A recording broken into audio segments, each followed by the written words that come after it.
ये कहानी जब शुरू होती है जब मैं घर से गुस्से में बड़बड़ाते हुए निकल आया था और बस स्टैंड की तरफ आगे बढ़ने लगा।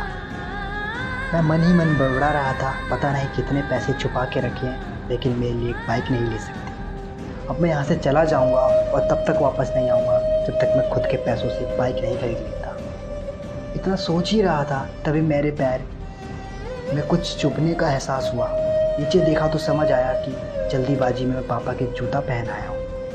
उन जूतों में कील उभरी हुई थी जो मेरे पैर में बार बार घाव किए जा रही थी, लेकिन उस समय गुस्सा अधिक था तो मैं बड़बड़ाते हुए आगे बढ़ गया।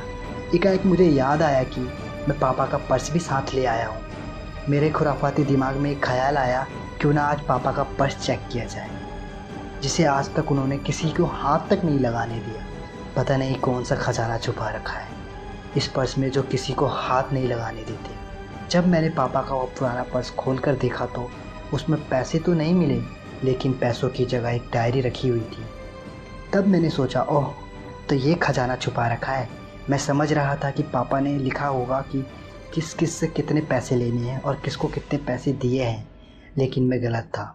जब मैंने उस छोटी सी डायरी का पहला पेज खोलकर देखा तो वहाँ पर जो लिखा था थोड़ा सीरियस कर देने वाला था। डायरी में जो लिखा था उसे पढ़ने के बाद मेरे चेहरे पर जो एक्सप्रेशन थे वह गायब हो चुके थे, क्योंकि डायरी में वैसा कुछ नहीं था जैसा मैं सोच रहा था। वहाँ पर उन पैसों का हिसाब लिखा हुआ था जो अलग अलग कामों के लिए अलग अलग लोगों से उधार लिए गए थे। उस लिस्ट में कंप्यूटर के नाम पर भी पैसे लिए गए थे। कुछ यूँ लिखा था 50,000 बेटे के कंप्यूटर के लिए। यह वही कंप्यूटर था जिसे मैं आज तक यूज़ कर रहा था, लेकिन मुझे यह नहीं पता था उस कंप्यूटर को खरीदने के लिए पैसे कहाँ से आए थे। लेकिन आज पता चल रहा था।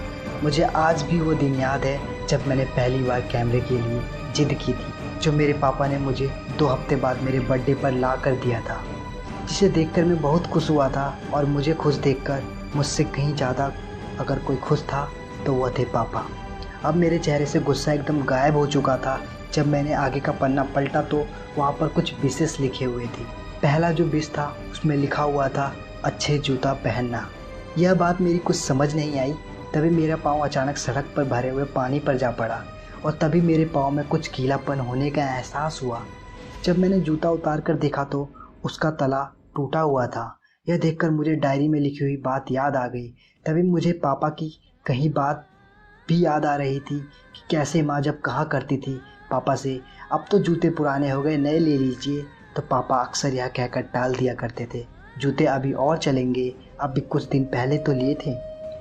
मुझे आज समझ आ रहा था कि कितने दिन और चलेंगे। साथ ही साथ यह भी समझ आ रहा था कि पापा का पर्स पापा क्यों नहीं छूने देते थे। तभी उस डायरी को पढ़ते हुए बस स्टैंड पर पड़ी बेंच पर आकर बैठ गया। उस डायरी का आखिरी पन्ना बचा हुआ था। उस पन्ने में जब मैंने पलट कर देखा तो वह कल की डेट लिखी हुई थी। तारीख के नीचे लिखा हुआ था 50,000 रुपये बाइक के लिए। बस इतना पढ़ा और दिमाग सन रह गया।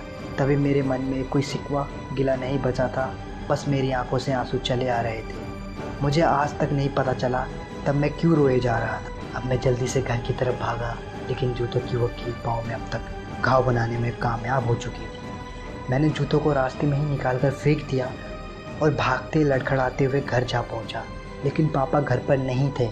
मैं समझ गया वो कहाँ थे। मैं सीधा पास वाली बाइक एजेंसी की तरफ भागा। पता नहीं आज कहाँ से इतनी ताकत आ गई थी कि मैं भागते हुए थक नहीं रहा था, और वह भी बिना जूतों के नंगे पैर। जैसे तैसे मैं बाइक एजेंसी पर पहुंचा। पापा वहीं थे। मैंने पापा को दौड़ कर गले लगा लिया और मेरी आंखों से आंसू रुकने के नाम नहीं ले रहे थे। पापा समझ नहीं पा रहे थे आखिर हो क्या रहा है, मैं क्यों रो रहा हूँ। मैंने पापा से कहा, पापा मुझे मोटरसाइकिल नहीं चाहिए, आप अपने लिए जूते ले लीजिए। अब आज से मैं जो भी करूँगा अपनी मेहनत से अपने बलबूते पर पढ़कर करूँ। मैं आज आपसे कहना चाहूँगा, ठीक ऐसे ही होते हैं हमारे पिता। हम अक्सर देखते हैं कि हम अपनी माँ से हर बात शेयर करते हैं और माँ भी इसके बदले हमें बहुत प्यार देती है, लेकिन एक शख्स ऐसा भी होता है जो हमें छुप कर प्यार करता है, वह होते हैं हमारे पिता। ये परिवार में एकमात्र ऐसा व्यक्ति होता है जो अपने बच्चों से उन्हें बिना जताए छिप कर प्यार करता है। खुद की इच्छाओं को मारकर बच्चों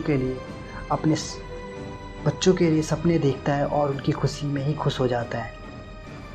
मुझे नहीं पता कि आप अपने पेरेंट्स को क्या इज्जत देते हैं। अगर आपके पास पेरेंट्स हैं तो आप बहुत खुश नसीब हो, क्योंकि इस दुनिया में बहुत से लोगों को तो पेरेंट्स का प्यार भी नहीं नसीब होता। अंत में यही कहना चाहूँगा कि माँ बाप की भावनाओं का सम्मान करें। धन्यवाद। मैं विपिन चौहान, मिलता हूँ अगली वीडियो में। अगर अभी तक आपने हमारे चैनल को सब्सक्राइब नहीं किया, सब्सक्राइब कर ले, क्योंकि